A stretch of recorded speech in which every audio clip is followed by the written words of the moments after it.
जय हिंद दोस्तों, नमस्कार। बात कर लेते हैं आज के दिन भर की सारी बड़ी खबरों की, जहां सबसे पहले आपको बताएंगे भारत के जिगरी यार व्लादिमीर पुतिन ने फिर जताया भारत पर भरोसा। पूर्व मुख्य न्यायाधीश चंद्रचूड़ को सौंपी यूक्रेन विवाद सुलझाने की जिम्मेदारी। दोस्तों, रशिया की तरफ से केस लड़ेंगे पूर्व सीजीआई चंद्रचूड़। बताएंगे क्या है बहुत बड़ी जानकारी, कैसे यूक्रेन जंग में मिली इन्हीं को लीगल बैटल की कमान। वहीं ब्रिक्स समिट के लिए दिल्ली क्या नहीं आएंगे तारिक रहमान।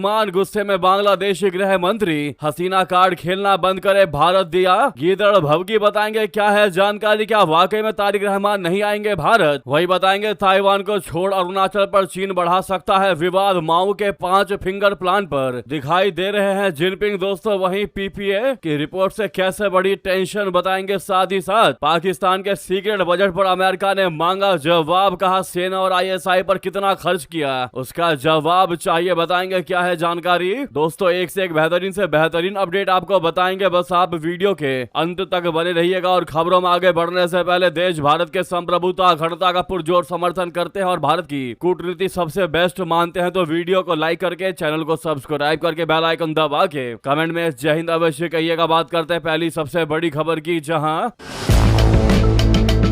भारत के पूर्व चीफ जस्टिस डी.वाई. चंद्रचूड़ की रशिया यूक्रेन विवाद से जुड़े एक बड़े अंतर्राष्ट्रीय आर्बिट्रेशन केस में एंट्री हुई है। रशिया ने उन्हें यूक्रेन के सरकारी बैंक ओशचार्ड बैंक की तरफ से दायर निवेश विवाद में अपना मध्यस्थ नियुक्त किया है। इस मामले में बैंक ने रशिया के खिलाफ सैकड़ों मिलियन डॉलर के दावे किए हैं। ये जानकारी ग्लोबल आर्बिट्रेशन रिव्यू की रिपोर्ट के हवाले से सामने आई। दोस्तों, ये विवाद रशिया और यूक्रेन के बीच 1998 में हुए द्विपक्षीय निवेश समझौते के तहत चल रही आर्बिट्रेशन कार्यवाही से जुड़ा है। ओशचार्ड बैंक का दावा है कि यूक्रेन के डोनेस्क, लुहांस्क, खेरसोन और जापोरिजिया क्षेत्र में मौजूद अपनी संपत्ति और कारोबारी गतिविधियों को हुए कथित नुकसान से संबंधित है। बैंक का कहना है कि 2022 में रशिया के पूर्ण पैमाने पर सैन्य अभियान के बाद उसे इन संपत्तियों और कारोबार का नुकसान उठाना पड़ा। इस मामले की सुनवाई 3 सदस्यीय आर्बिट्रेशन ट्रिब्यूनल करेगा। कोस्टा रिका की आर्बिट्रेटर और पूर्व व्यापार मंत्री डायाला जिमेनेज को रशिया और ओशचार्ड बैंक ने संयुक्त रूप से ट्रिब्यूनल का अध्यक्ष चुना है। वहीं ग्रीस के आर्बिट्रेटर और नेशनल यूनिवर्सिटी ऑफ सिंगापुर के प्रोफेसर स्टॉव रोज ब्रेको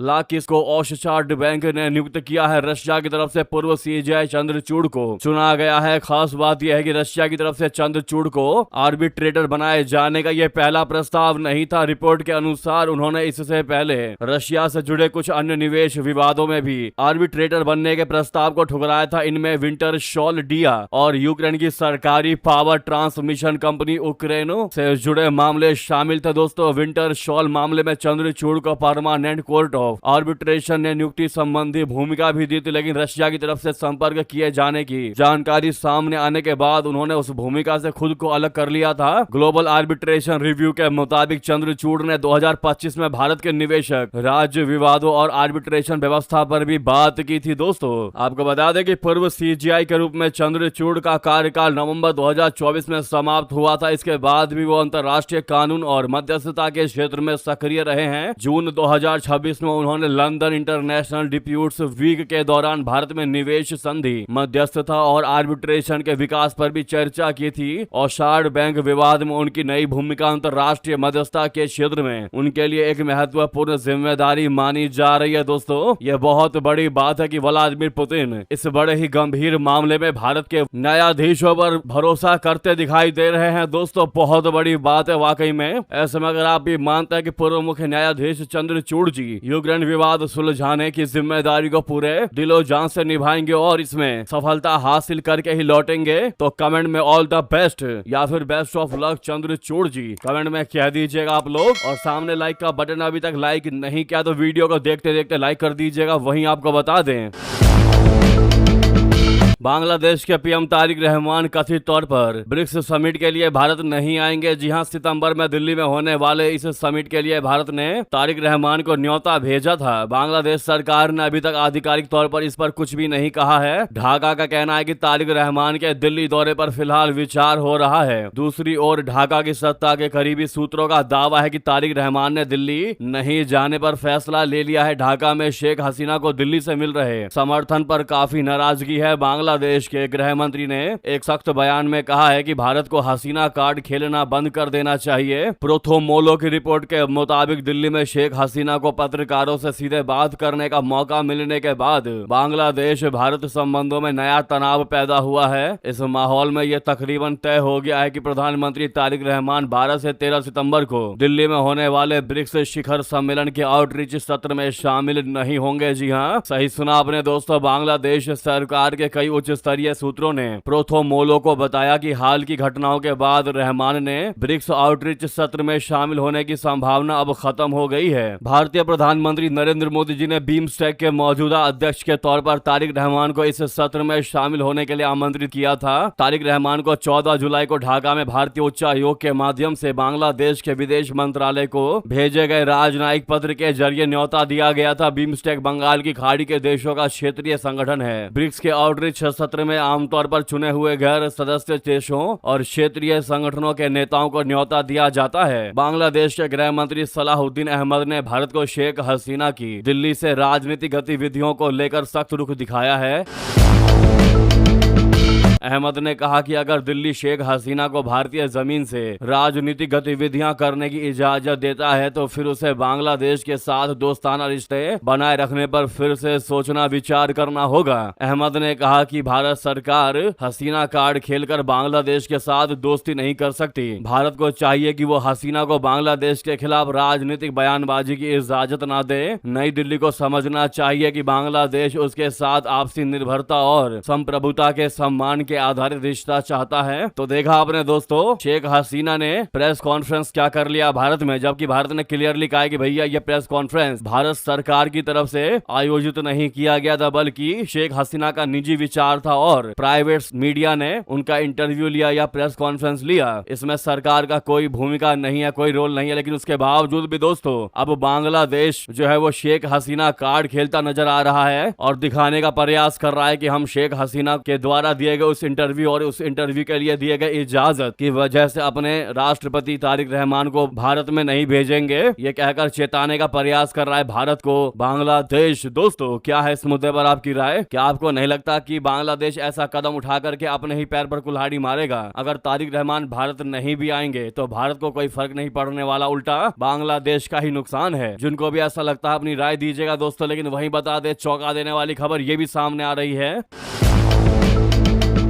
बांग्लादेश से ही अपडेट आ रही है कि 2 भारतीयों को घसीट कर ले गए सीमा पार, मचा तनाव। दोस्तों बीएसएफ ने बांग्लादेशी घुसपैठियों को पकड़ा तो भड़के बांग्लादेशी, जिसके बाद 2 भारतीयों को घसीट कर ले गए सीमा पार। दोस्तों भारत और बांग्लादेश की सीमा पर जो टेंशन यानी तनाव लगातार बरकरार है। बांग्लादेशी घुसपैठियों को भारत में घुसने से रोकने के लिए बीएसएफ को दिन रात बिना पलक झपकाए मेहनत करनी पड़ रही है। बांग्लादेशी मीडिया ने रिपोर्ट किया है कि भारतीय सीमा सुरक्षा बल बोले तो बीएसएफ ने मेहरपुर सदर उपजिला के ईचा खाली बॉर्डर क्षेत्र से अब्दुल मन्नान नाम के 70 साल के बांग्लादेशी किसान को हिरासत में लेने बाद सरहदी इलाके में तनाव काफी बढ़ गया। इसके विरोध में स्थानीय लोगों ने बॉर्डर इलाके में मौजूद 2 भारतीय नागरिकों को पकड़ लिया और उन्हें घसीटते हुए सीमा पार लेकर चले गए। बांग्लादेशी अखबार प्रोथोमोलो ने अपनी रिपोर्ट में कहा कि यह घटना मंगलवार को सुबह करीब 8 बजे के उपजिला के ईचा खाली बॉर्डर पॉइंट पर घटी है। अब्दुल मन्नान ईचा खाली के मॉस्क पारा के रहने वाला है, जिसे बीएसएफ ने भारतीय सीमा में अवैध घुसपैठ करते पकड़ा था। रिपोर्ट के अनुसार तनाव बढ़ने के बाद मंगलवार दोपहर करीब 2 बजे बॉर्डर गार्ड, बांग्लादेश बीजीबी और बीएसएफ के अधिकारियों ने इस घटना को लेकर एक फ्लैग मीटिंग की है। मीटिंग के बाद हिरासत में लिए गए तीनों लोगों को उनके संबंधित देशों की सीमा सुरक्षा बलों को सौंप दिया गया। प्रोथोमोलो के मुताबिक चुड़ांगा बटालियन के commander lieutenant colonel Najmul Hasan ने कहा है कि फ्लैग मीटिंग में अब्दुल मन्नान नाम के नागरिक को वापस सौंप दिया गया। स्थानीय लोगों की तरफ से हिरासत में लिए गए 2 भारतीय नागरिकों को भी सौंप दिया गया। हालांकि बांग्लादेश के नागरिकों का कहना है कि बीएसएफ ने जिस नागरिक को पकड़ा था वो घुसपैठ नहीं बल्कि अपनी जमीन पर खेती कर रहा था।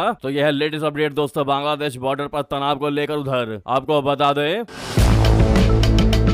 ताइवान को छोड़ अरुणाचल पर चीन बढ़ा सकता है विवाद। जी हां, माओ के 5 फिंगर प्लान पर जिनपिंग। पीपीए की रिपोर्ट से बढ़ गई टेंशन। दोस्तों बता दें, अरुणाचल प्रदेश की पीपीए यानी पीपल्स पार्टी की एक फैक्ट फाइंडिंग कमेटी एफएफसी ने रिपोर्ट दी है कि चीन की पीपल्स लिबरेशन आर्मी बोले तो पीएलए के सैनिकों ने भारतीय सेना को अपर सुबनसिरी जिले के ताक सिंह इलाके में पेट्रोलिंग के अहम पॉइंट्स तक जाने से रोक दिया है। इसके अलावा चीनी सैनिक line of actual control LAC के पास पारंपरिक भारतीय चारागाहों और शिकार के इलाकों पर धीरे धीरे अपना कब्जा बढ़ा रहे हैं। अरुणाचल टाइम्स की रिपोर्ट के मुताबिक पूर्व मंत्री और पीपीए के मुख्य सलाहकार काहफा बेंगिया की अगुवाई वाली 4 सदस्यों की इस कमेटी ने 10 जुलाई को टक्सिंग का दौरा किया था। हालांकि समाचार एजेंसी एएनआई ने अरुणाचल प्रदेश के सूत्रों के हवाले से इस रिपोर्ट का खंडन किया है। इसमें सूत्रों ने कहा है कि सीमा का स्पष्ट सीमांकन न होने के कारण कभी कभी दोनों तरफ की पेट्रोलिंग टीमें आमने सामने आ जाती हैं। इसे मौजूदा तरीकों और नियमों के जरिए सुलझा लिया जाता है। इन सूत्रों ने कहा है कि सेना और आईटीबीपी सीमा पर अपनी पकड़ बनाए रखने और चीनी गतिविधियों पर नजर रखने और उन्हें रोकने के लिए पूरी तरह तैयार है। बिना किसी ठोस जानकारी के ऐसे सनसनीखेज दावे करना सिर्फ ध्यान खींचने का प्रयास है। वहीं उधर अरुणाचल पर चीन को भारत का दो टूक जवाब। सीमा विवाद का असर दोनों देशों के रिश्तों पर पड़ेगा। जहां अरुणाचल प्रदेश में 27 जगहों की आधिकारिक पहचान और मैपिंग को लेकर भारत और चीन के बीच फिर बयानबाजी तेज हो गई है। चीन के विरोध पर भारत ने साफ कहा है कि अरुणाचल प्रदेश भारत का अभिन्न और अविभाज्य हिस्सा है। विदेश मंत्रालय ने यह भी दोहराया कि सीमा से जुड़े मामलों का असर दोनों देशों के व्यापक द्विपक्षीय संबंधों पर पड़ेगा। गृह मंत्रालय ने पिछले सप्ताह सर्वे ऑफ इंडिया के आधिकारिक नक्शों में अरुणाचल प्रदेश की 27 जगहों को उनके मानक नामों के साथ दर्ज किया था। सरकार के अनुसार इसका उद्देश्य इन स्थानों की सही पहचान और उनके बारे में बेहतर जानकारी उपलब्ध कराना है। चाइना ने भारत के इस कदम को खारिज करते हुए इसे गैर कानूनी और अमान्य बताया। चीन अरुणाचल प्रदेश पर अपने दावे को मजबूत करने के लिए कम से कम 6 बार राज्य के विभिन्न स्थानों के नए नाम जारी कर चुका है। जी हां दोस्तों, भारतीय विदेश मंत्रालय ने साफ साफ कह दिया है। चीन के विदेश मंत्रालय की टिप्पणियां करने पर प्रतिक्रिया देते हुए कह दिया कि अरुणाचल प्रदेश भारत का अभिन्न और अविभाज्य हिस्सा है। ये एक स्पष्ट तथ्य है, कोई भी इस निर्विवाद सच्चाई को बदल नहीं सकता।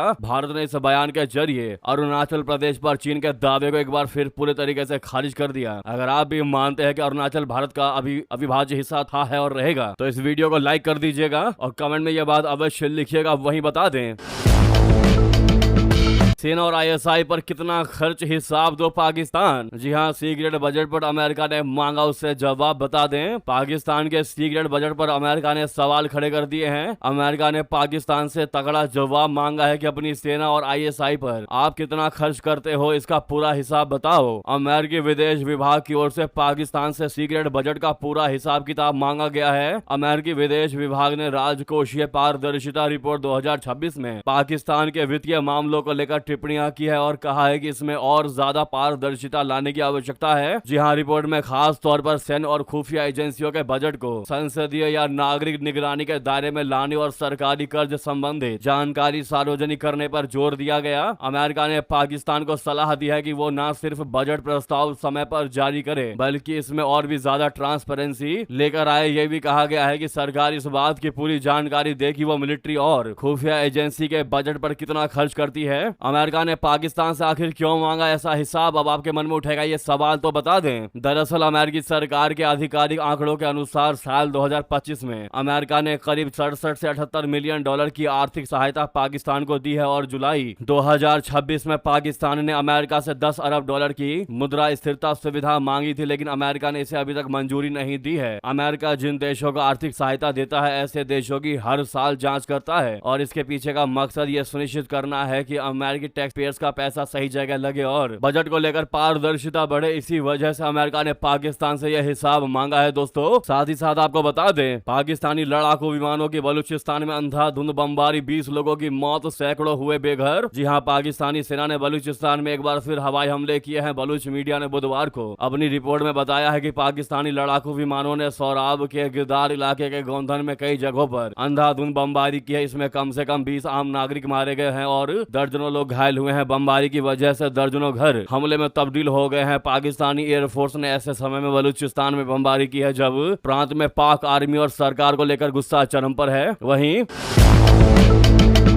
पूर्व पीएम इमरान खान की सेहत को लेकर भी चिंता बढ़ी है दोस्तों। कस्टडी में मौत की अटकलों के बीच पार्टी ने की ये बड़ी मांग। जी हां, रावलापिंडी की अदियाला जेल में बंद पाकिस्तान के पूर्व पीएम इमरान खान के सेहत को लेकर जो है चिंता जताई जा रही है। इमरान खान की पार्टी और उनके परिजनों ने आरोप लगाए हैं कि इमरान खान को हिरासत में रहते हुए जान का खतरा है। इमरान खान की बहन डॉक्टर उजमा ने कहा है कि उनके भाई ने उन्हें साफ तौर पर चेतावनियां दी थी कि अगर जेल में उन पर जानलेवा हमला होता है तो पाकिस्तान के सेना प्रमुख जनरल आसिम मुनीर इसके लिए सीधे तौर पर जिम्मेदार होंगे। 73 वर्षीय इमरान खान साल 2023 से पाकिस्तान की अदियाला जेल में बंद है। उनकी पार्टी पीटीआई बार बार आरोप लगा रही है कि उन्हें इमरान खान से मिलने नहीं दिया जा रहा है और न ही जेल में इमरान खान को सही चिकित्सा देखभाल मिल रही है, जिससे उनकी हालत दिनों दिन बिगड़ रही है। पार्टी के नेताओं ने दावा किया है कि जेल में इमरान खान की आंखों की रोशनी बुरी तरह से प्रभावित हुई है। ऐसे में इमरान खान की पार्टी के नेता और खैबर पख्तूनख्वा के मुख्यमंत्री सोहेल अफरीदी ने चेतावनी दी है कि अगर पाकिस्तान के पूर्व पीएम इमरान खान को जेल से रिहा नहीं किया जाता है तो हालात ऐसे मोड़ पर पहुंच सकते हैं जहां इमरान खान के शांति की अपील करने के बावजूद शांति कायम नहीं हो सकेगी। सोहेल अफरीदी ने चेताया कि ये वे युवा लोगों की आंखों में क्रांति की ज्वाला देख पा रहे हैं और अगर इसे अभी नियंत्रित कंट्रोल नहीं किया गया तो फिर इसे कोई चाह कर भी रोक नहीं पाएगा। ये सबसे बड़ी जानकारियां थी अभी की दोस्तों। कैसी लगी आपको यह खबर विस्तार से कमेंट करके बताइएगा। लगे हाथ तो वीडियो को लाइक करके चैनल को सब्सक्राइब करके बेल आइकन दबा के कमेंट में जय हिंद कहना मत भूलिएगा। रिक्वेस्ट है जहां पर भी आपका ग्रुप हो व्हाट्सएप फेसबुक एक्स पर इस वीडियो को शेयर कर दीजिएगा। मिलते हैं आप अगली बड़ी खबर में। यहां तक बने रहने के लिए आप सभी का बहुत बहुत धन्यवाद, बहुत बहुत आभार। जय हिंद, जय भारत।